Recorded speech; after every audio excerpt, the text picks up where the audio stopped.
at Madison Square Garden, the undisputed young champ, Alycia Baumgardner. Over to you guys for questions.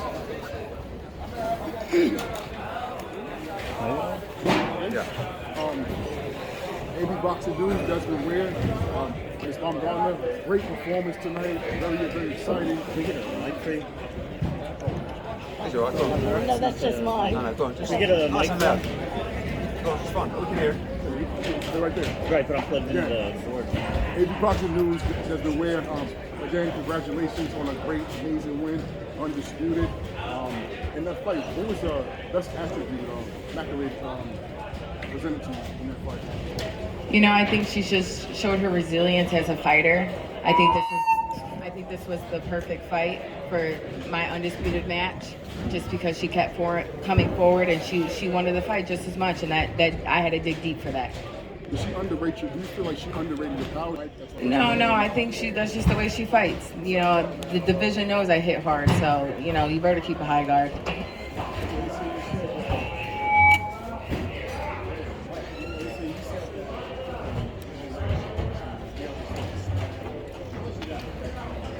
Say that again, I'm sorry. You know, I won't know until I fight, and it kind of hit me in the little later rounds. And but again, you can't beat me on my worst day, and I think that just shows how strong a woman is, and we push through and we get the job done.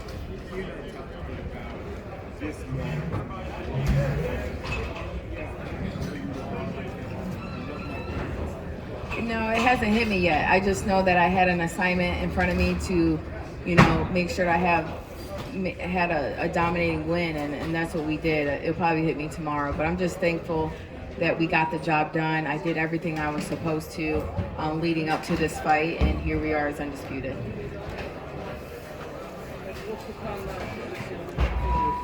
Well, I'd love to take her to Detroit. I think, you know, she deserves a homecoming fight. Choi is supposed to fight Alycia Baumgardner. I don't think she will in a million years. So, you know, we can either look at a defense for undisputed, or at the same time, she wants to fight Katie Taylor. You know, we also have Chantel Cameron undisputed at 140. Huge nights ahead for Alycia. Well, she was, but she turned down several fights, and obviously this fight as well. And thank you to the WBA as well for, you know, keeping the belts active and making sure that we could crown an undisputed champion. Alycia, Hardcore Boxing News, how you doing? Great. Congratulations. Thank you. Would you consider this fight tougher than your last fight? I would say so. I would agree that this was a tougher fight in the sense of, you know, having Mekhaled, who was wanting the fight. You know when a fighter wants it, and she just kept coming, and I love that. And again, like I mentioned, I had to dig deep to get this win, and she just, you know, after knocking her down, she got right back up, and it was great though. I wouldn't want anybody else for this undisputed fight. So it showed me as a fighter what I need to work on. I'm always improving, and I want to improve, and I can't wait to get back in the gym. Looks like you had fun. Yeah, and that's the number one thing. You gotta have fun with this. Alycia, Gail from Tom Viz Sports and Entertainment. Can you just speak on just what's the feeling like being in New York, a night like this, big night, big boxing night for women's boxing? How does it feel? And just let me know the things that you've been learning from Tony, a former champion himself. Yeah, the feeling to be here in New York has been great. You've obviously seen that women can sell out a show. We put on great performances. To be back here in the States after being in the UK, which I love being in the UK, I love my UK fans. It's just great to just show America and the people who are able to come here, see me perform, and just feel the energy and the love.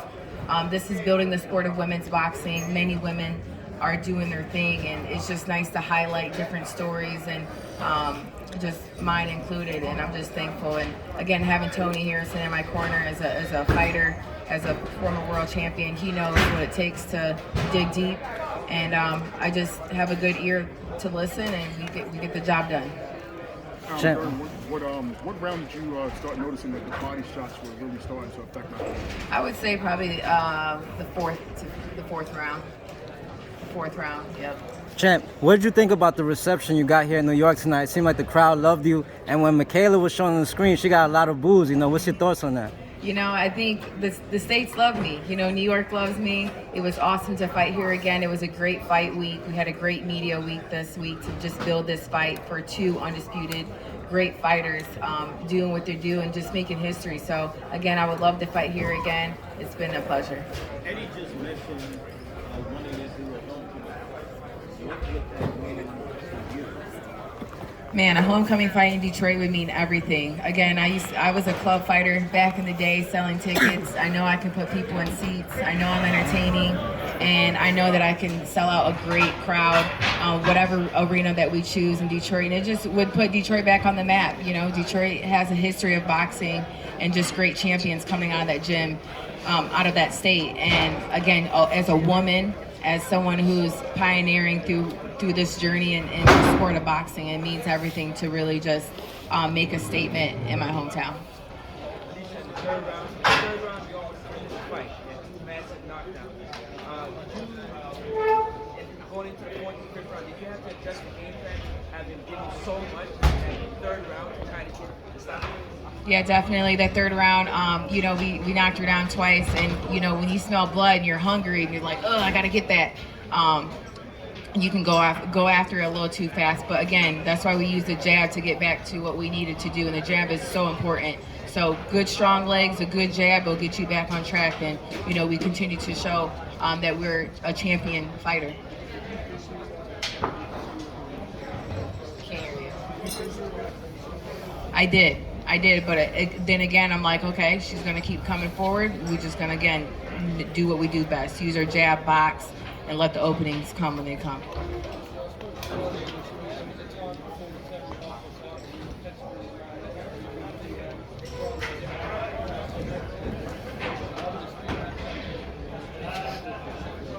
Man, listen, I'm so thankful for Eddie Hearn for just giving me a opportunity. And with the opportunity, I took it by the balls and I said, let's do it.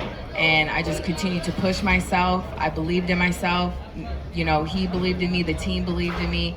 And again, I'm just thankful. And here we are today. If you believe in yourself and you can do it, it shows, and dreams do come true. So Just to say as well that the way that she did it, she went to the UK as an underdog in Terry Harper's backyard to win the world title.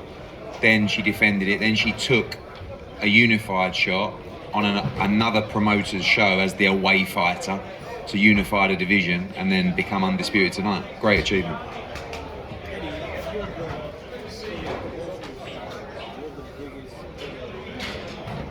woo woo. Do you know what? It really comes down to the business. I mean, look, I think it's great to see females get opportunity in sport. You know, I have two daughters myself. One of them boxes, one of them plays football, and it's amazing to see now the opportunities that are being presented. But it has to work, right? If they weren't entertaining, if we didn't sell out this place tonight, you know, we couldn't carry on doing what we were doing. So they're producing and they're entertaining, and what they're doing is they're motivating us because they're willing to fight champion after champion, undisputed after undisputed, and like, it's a joy as a promoter. You can go through every division and you know that you can make a unification against every single champion in a division, and you can make an undisputed champion in 12 months. And in men's boxing, it's so frustrating. You can't even make a unification, right? So I believe, and every fan believes, that you should have one champion in every division in boxing. And if you look now, you've got undisputed at 126, undisputed at 130, undisputed at 135, undisputed at 140. McCaskill lost the belt, but really undisputed at 147. Could be at 54. Clarissa at 60. Franchon Cruz-Dezern at 68. And you can say who is the best. And this is now the number one super featherweight in the world. No questions about it. And that's what we've never really had in boxing. Too many belts, too much fragmentation, too much politics. And in women's boxing, that's not there anymore.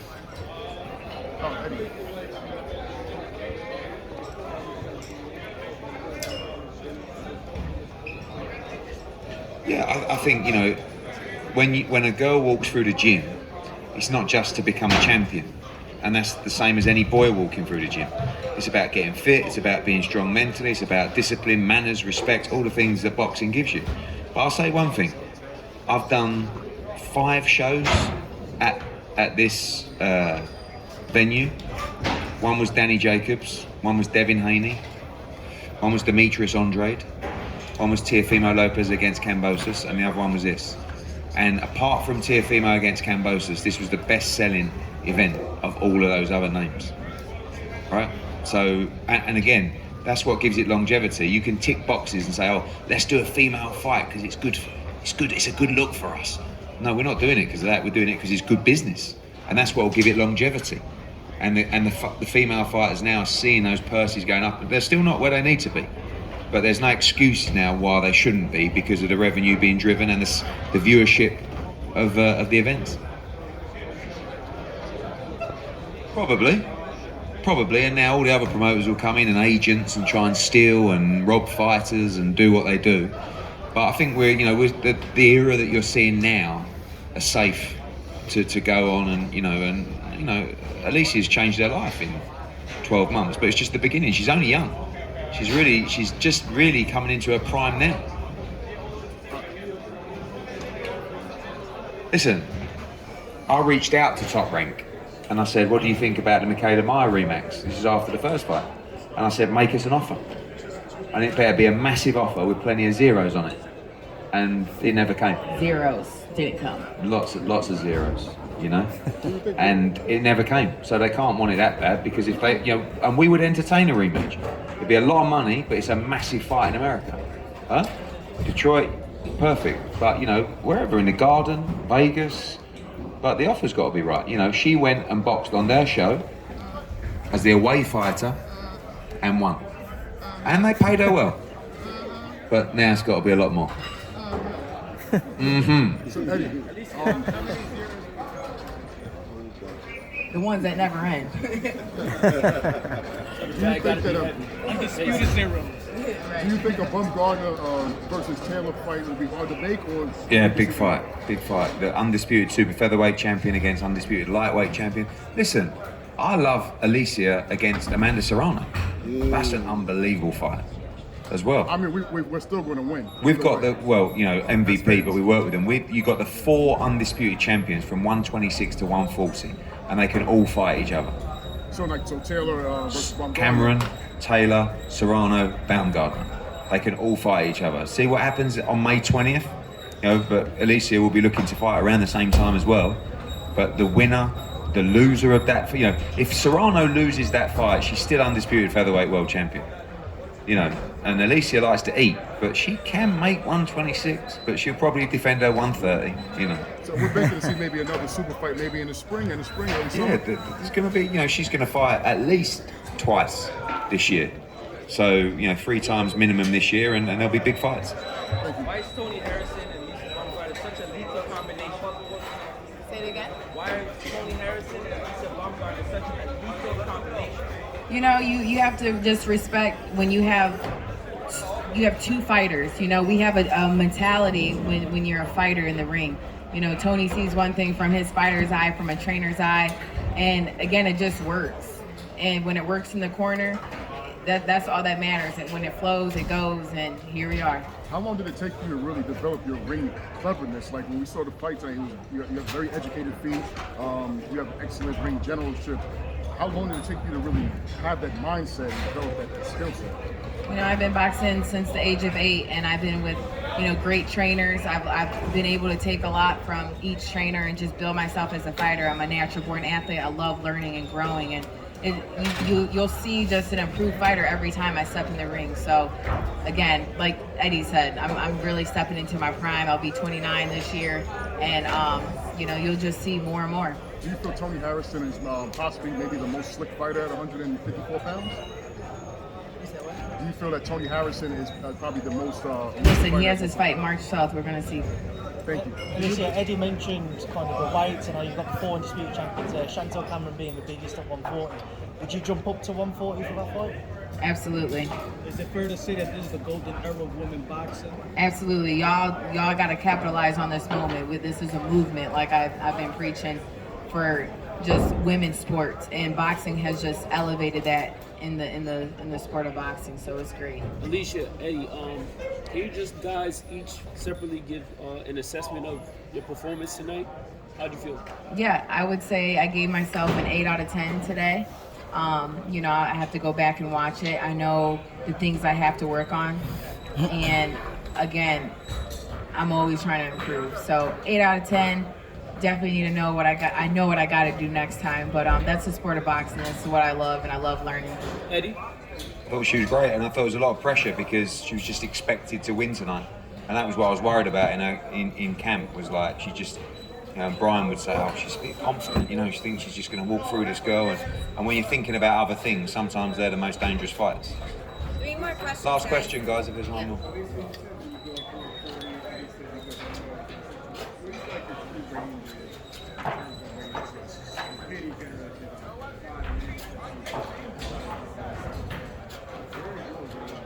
Honestly, I like 130 to 140.